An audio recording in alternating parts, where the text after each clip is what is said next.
내 젊은 시절 나를 따라다니던 한 남자가 있었다.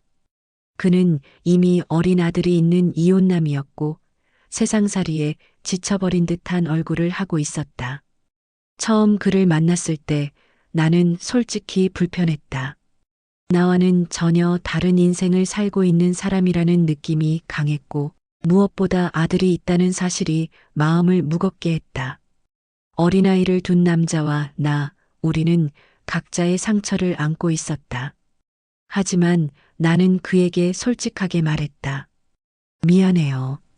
나 같은 사람 말고 다른 사람 찾아요. 그는 잠시 말이 없었다. 눈빛은 슬퍼 보였지만 곧 조용히 웃으며 대답했다. 괜찮아요. 기다릴 수 있어요. 나는 그 말을 듣고서도 마음이 움직이지 않았다. 이미 상처투성이인 내 마음을 또다시 누군가에게 맡길 수는 없었다. 몇 번이고 단호하게 거절했다. 만나면 대화도 짧게 끊고 일부러 바쁜 척하며 피하기도 했다. 하지만 그는 포기하지 않았다. 몇 해가 지나도록 내 뒤를 따랐다. 학교 앞에서, 직장에서, 친구 모임에서, 언제 어디서든 나타났다.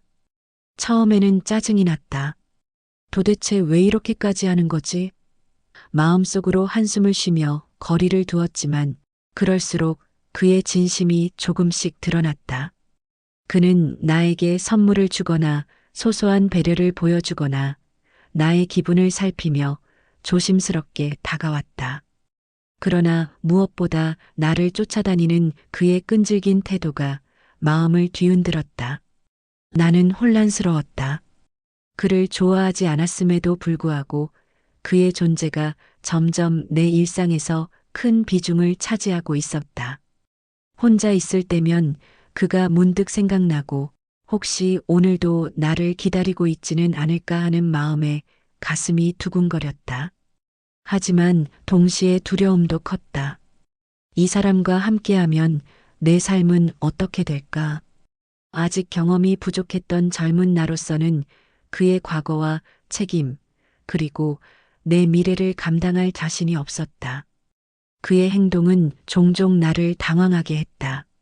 한 번은 비 오는 날, 내가 우산을 놓고 온 걸 알고서 멈추지 않고 따라왔다. 손에는 따뜻한 커피와 작은 우산이 들려 있었다. 춥지 않아요? 커피라도 마시면서 기다릴게요. 순간 나는 무슨 이유인지 모르게 눈물이 핑 돌았다. 남자는 내 마음을 읽는 것처럼 말없이 내 손을 잡았다. 그 느낌은 묘했다. 따뜻하고 안전하고 동시에 부담스러웠다. 시간이 흐르면서 나도 변하기 시작했다. 처음에는 단순히 거부해야 하는 존재였지만 어느새 그의 진심과 집요함에 마음이 조금씩 열렸다. 나 자신조차 깨닫지 못한 사이 나는 그의 존재를 삶에서 지울 수 없게 되었다. 친구들은 내 변화를 눈치채고 물었다. 그 사람 그렇게 계속 따라다녀도 괜찮은 거야? 나는 솔직히 대답할 수 없었다. 나도 잘 모르겠다. 싫은 감정은 아닌데 완전히 좋아하는 건 아닐지도. 그렇게 마음의 혼란 속에서 나는 점점 그의 존재에 의지하게 되었다. 결혼 이야기가 나오기 시작했을 때 나는 처음엔 망설였다. 그의 아들이 있다는 사실, 그리고 그의 과거, 나의 불확실한 마음 모두가 발목을 잡았다. 하지만 그는 진지했다. 나와 함께 해주겠어요? 라는 질문을 매번 정중하게, 그러나 단호하게 했다. 그 말은 내 마음속 불안을 조금씩 지워주었다. 어쩌면 나는 홀린 듯 그 손을 잡아야겠다는 결심을 했다. 결혼식 날 하얀 드레스를 입고 서 있는 내 마음은 복잡했다. 설렘과 두려움, 기대와 불안이 뒤섞였다. 주변 사람들은 축복해 주었지만 내 마음속에는 묘한 긴장감이 있었다. 이 선택이 옳을까? 과연 행복할 수 있을까? 그런 생각이 들면서도 손을 내밀어 내 손을 잡고 있는 그를 보니 조금은 안도감이 들었다. 하지만 결혼은 사랑의 결실이 아니라 내 삶의 굴레가 되는 시작이었다. 남자는 결혼 전과 달리 점점 오만하고 나를 사람으로 대하지 않았다. 술을 끊지 못했고 나를 잡아두었다고 생각했는지 마음대로 나를 통제하려 들었다. 사랑이 아닌 책임감과 집착이 뒤섞인 결혼 생활은 내가 상상했던 평온과는 거리가 멀었다. 나는 그제야 깨달았다. 사람의 마음은 쉽게 변하지만 현실은 냉혹하다는 사실을. 그럼에도 불구하고 내 마음 한켠에는 여전히 그를 선택한 이유가 있었다. 그를 처음 거절했던 시간, 그리고 몇 년간 나를 쫓아다닌 그의 집요함과 진심. 그 모든 것이 내 마음속에 혼란스러운 애정으로 남아 있었던 것이다. 결혼 생활의 시작은 이렇게 나도 모르는 사이에 삶의 굴레 속으로 나를 끌고 들어갔다. 젊은 날의 나는 순수했고 사랑을 믿었고 미래를 꿈꿨지만 현실은 그렇게 단순하지 않았다. 그가 내 삶에 들어오면서 나는 사랑과 희생, 그리고 책임 사이에서 끊임없이 흔들리게 되었다. 결혼이라는 이름 아래 시작된 새로운 삶, 그것은 설렘과 동시에 무거운 짐이었다. 내가 선택한 길이었지만 그 무게를 감당할 준비는 전혀 되어 있지 않았다. 남자는 결혼 전과 결혼 후가 달랐다. 결혼 전에는 가끔 불안정한 기색이 있었지만 겉으로는 다정하고 때로는 다소 무뚝뚝해도 애정이 느껴지곤 했다. 그러나 결혼 후 그 모습은 온데간데 없었다. 자존심은 하늘을 찌를 듯 높았고 오만은 말끝마다 배어나왔다. 무엇보다 그는 술 없이는 하루도 버티지 못하는 사람이었다. 결혼 초기 나는 속으로 이렇게 생각했다. 처음에는 힘들어도 곧 변하리라. 하지만 변한 것은 내가 아니었다. 변한 것은 남편이 아니라 현실의 나였다. 처음에는 그럴 수 있다고, 참아볼 수 있다고 마음을 다잡았다. 하지만 결혼 생활은 내 생각보다 훨씬 가혹했다. 그는 나를 사람으로 대하지 않았다. 하루에도 몇 번씩 돈은 언제 벌어올 거야? 오늘 술값은 내가 알아서 해. 라는 말이 집안을 메웠다. 그가 집에 들어올 때면 나는 숨을 죽였다. 낮에는 공장에서, 저녁에는 식당에서, 주말에는 파출부 일을 하며 하루 종일 뛰어다녔다. 손에 물집이 잡히고 허리는 굽고 온몸은 지쳐갔다.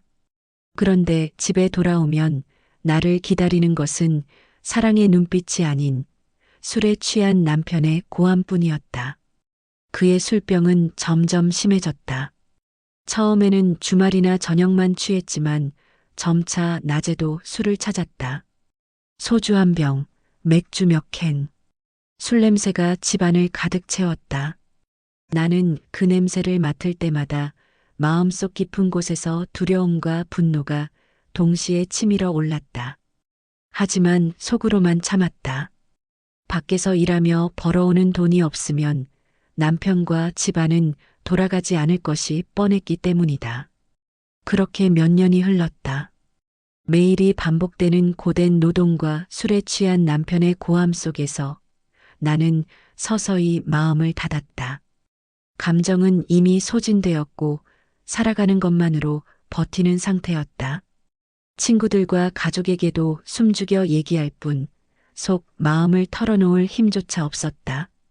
이대로라면 나 자신도 무너질 것 같았다. 그러던 어느 날 남편이 술에 취해 넘어져 병원에 실려갔다.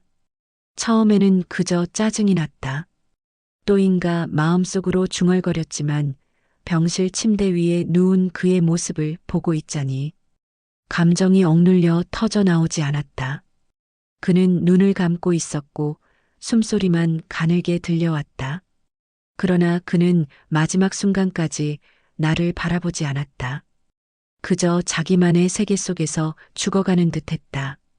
나는 묵묵히 그의 곁에 앉아 있었다. 손을 잡아줄 수도 없었고 말을 건넬 수도 없었다. 그저 숨죽이며 시간을 함께 견뎌냈다. 마음속에는 복잡한 감정이 얽혀 있었다. 원망, 분노, 허무함, 그리고 알 수 없는 슬픔. 눈물은 나오지 않았다. 가슴속 깊은 곳이 무너지고 있었지만 눈앞의 현실에 눌려 눈물조차 쏟아지지 않았다. 그때였다. 고개를 들어 병실 한쪽을 바라보니 남편의 아들이 떨리는 눈으로 나를 바라보고 있었다. 어린아이의 눈빛은 공포와 불안으로 가득 차 있었지만 동시에 도움을 바라는 간절함도 담겨 있었다. 순간 가슴 속에서 무언가가 확 끊어졌다. 이 아이만큼은 버리면 안 된다. 그의 아들이지만 혈연은 아니었지만 나는 그 순간 단호하게 결심했다.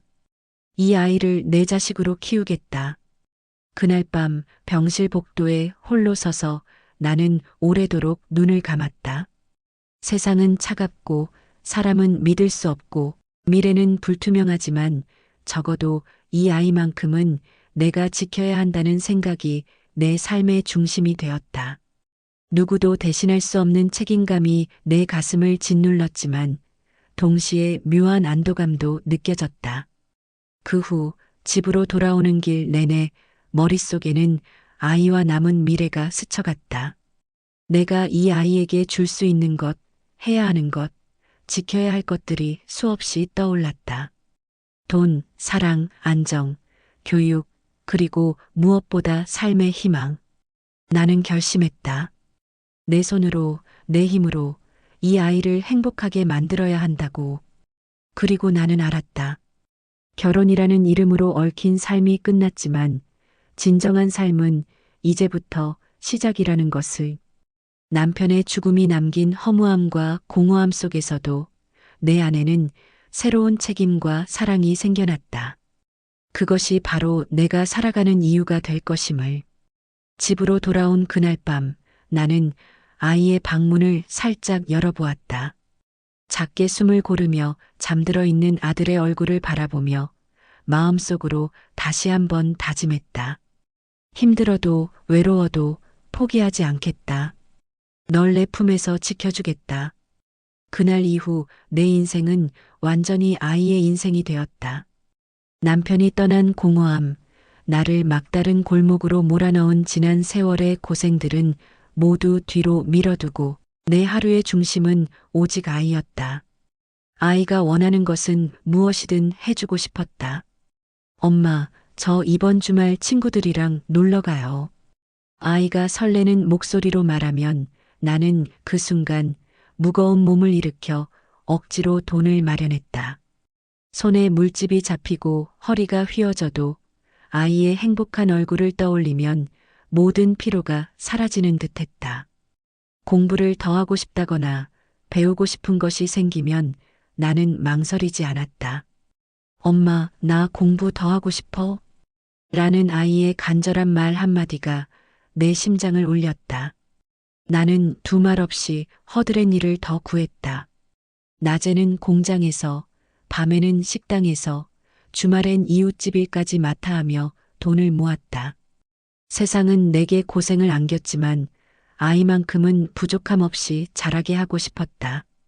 그 마음은 단순한 책임감을 넘어 내가 살아가는 이유 자체가 되었다. 아이의 성장 과정을 지켜보는 날들은 힘들지만 보람찼다. 학원비, 교재비, 소풍비까지 모든 것이 내 생활비를 압박했지만 아이가 기뻐하는 모습을 보면 피로가 사라졌다. 친구들이 새 장난감을 자랑할 때도 아이가 부끄러워하지 않고 자신 있게 나에게 보여줄 수 있도록 나는 늘 최선을 다했다. 때로는 밤늦게까지 허리 굽혀 돈을 세고 남몰래 울면서도 아이의 웃음 하나가 내 눈물과 피로를 상쇄시켰다. 시간은 빠르게 흘러갔다. 내가 아이를 온 마음으로 키운 그 노력은 결국 결실을 맺었다. 어느덧 내 아이는 성인이 되어 변호사가 되었다. 법정 앞에서 검은 가운을 입고 당당히 서 있는 아이를 처음 마주했을 때 나는 눈물이 왈칵 쏟아졌다. 수많은 고생과 눈물, 잠 못 이루던 밤들, 허리 굽은 하루하루가 떠올랐다. 내가 고생한 게 헛되지 않았구나. 이제야 보상을 받는구나. 그 순간만큼은 세상 누구보다 행복했고 마음속 깊은 곳에서 후련함이 흘러나왔다. 그리고 시간이 흘러 내 아이가 결혼한다고 했다. 나는 주저하지 않고 기쁜 마음으로 결혼 비용을 마련했다. 내가 끝까지 책임져야지. 저 아이가 행복해야 내 삶도 보상받는 거니까. 결혼을 앞둔 아이의 설레는 모습에 마음이 벅차올랐고 나는 기꺼이 그 길을 함께했다. 하지만 결혼 후 내 마음을 흔드는 그림자가 찾아왔다. 며느리였다. 며느리는 처음부터 나를 탐탁지 않게 여겼다. 말끝마다 내 흉을 보며 내 마음을 긁었다. 어머님 집은 좀 불편해요. 요즘 젊은 사람들은 그렇게 안 해요. 단순한 지적이 아니라 날카로운 비난과 경멸이 담긴 말이었다. 처음에는 참으려 애썼다. 괜찮아. 이해하려고 노력해야지. 스스로 다짐하며 마음을 다잡았지만 시간이 지날수록 마음의 피로는 쌓여갔다. 처음에는 아들이 내 편에 서 있었다. 전에는 하루에도 몇 번씩 엄마 밥 먹었어요? 하고 전화가 오곤 했는데 이제는 연락조차 드물어졌다. 가끔 용기를 내 전화를 걸면 아이의 목소리는 차가웠다. 엄마 바빠요. 나중에 연락드릴게요. 그 한마디에 나는 한동안 말없이 전화를 쥔 채 머뭇거렸다. 내 아이가 내 마음을 피하고 있다는 현실이 믿기지 않았다. 며느리와의 사소한 갈등은 아들과의 관계까지 갉아먹었다. 결혼식 이후 명절이나 가족 모임에서도 며느리는 내 집에 오는 것을 꺼렸다. 아들은 그런 며느리를 배려한다는 핑계로 점점 내 집을 피했고 예전처럼 자연스럽게 내 삶에 참여하지 않았다. 나는 외로웠다. 아무리 노력해도 나를 가족으로 인정하지 않는 이들과의 관계 속에서 마음 깊이 상처가 쌓였다. 그럼에도 불구하고 나는 아이를 사랑했다. 수많은 고생과 희생을 통해 키운 아이였기에 마음속 깊이 포기할 수는 없었다.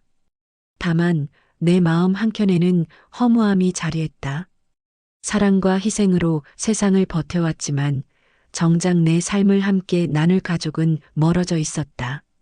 집안은 조용했고 식탁 위에는 혼자 먹는 밥그릇만 놓여 있었다.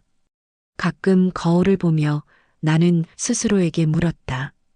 내가 잘한 걸까? 아니면 너무 고생만 한 걸까? 하지만 내 선택을 후회하지 않았다. 적어도 내가 없는 세상에서 아이가 흔들리지 않고 당당히 설 수 있게 만든 것, 그것만으로 내 삶은 의미가 있었다. 그리고 나는 오늘도 마음속으로 다짐한다. 허무함 속에서도 나는 끝까지 이 아이의 삶을 지켜주리라. 이제 내 집은 쓸쓸하다. 창문 밖으로는 계절이 바뀔 때마다 느껴지던 생기마저 사라진 듯하다. 햇살이 들어와도 따스함보다는 싸늘함이 먼저 느껴지고 밤이 되면 정적만이 집안을 채운다. 커다란 식탁 위에는 혼자 놓인 밥그릇 하나. 내가 먹고 남은 반찬은 식기 위에 덩그러니 남아있고 아무도 그 옆에 앉아 말을 걸어주지 않는다. 벽에 걸린 시계의 초침 소리만이 시간을 알려주고 그 소리가 하루의 시작과 끝을 알려주는 유일한 존재처럼 느껴진다. 나는 가끔 벽을 바라보며 내 젊은 날을 떠올린다. 어떻게 살아왔는지, 무엇을 선택했고 무엇을 포기했는지 돌아본다. 내 젊은 날의 선택이 잘못이었을까? 그때 마음속으로 끊임없이 질문한다. 젊은 시절, 나를 집요하게 쫓아다니던 그 사람을 받아들였던 것이 과연 옳았을까? 아니면 조금 더 단호하게 거절했더라면 지금 나는 또 다른 삶을 살고 있을까? 어쩌면 더 평온했을지도 혹은 더 외로웠을지도 모른다. 그 사람과 함께했던 시간들은 내 삶의 절반 이상을 채웠다. 결혼이라는 이름으로 묶였지만 실상 그 결혼은 사랑의 결실보다는 나 자신을 소진시키는 고된 노동과 희생의 연속이었다. 남편의 술값을 메꾸기 위해 하루 종일 뛰어다니고 손에 물집이 잡히고 허리가 휘도록 일했던 기억이 아직도 생생하다. 집에 돌아오면 술에 취한 남편의 고함과 냉담한 말만이 나를 기다리고 있었다. 숨이 막히는 듯한 하루하루가 반복되면서 나는 서서히 마음을 닫고 감정을 억누르며 살아야만 했다. 그러다 남편이 술병으로 쓰러졌을 때, 그리고 마지막 숨을 거둘 때 나는 묵묵히 그의 곁에 앉아 있었다. 하지만 마음속 깊은 곳에는 이미 그를 향한 감정은 거의 남아있지 않았다. 남편이 떠나고 남은 것은 공허함과 피로, 그리고 어린 아이를 지켜야 한다는 책임감뿐이었다. 혈연이 없는 아이였지만 나는 그 순간 결심했다. 이 아이만큼은 버리면 안 된다. 내 품에서 지켜야 한다. 그렇게 아이를 위해 내 삶을 바치며 달려온 시간.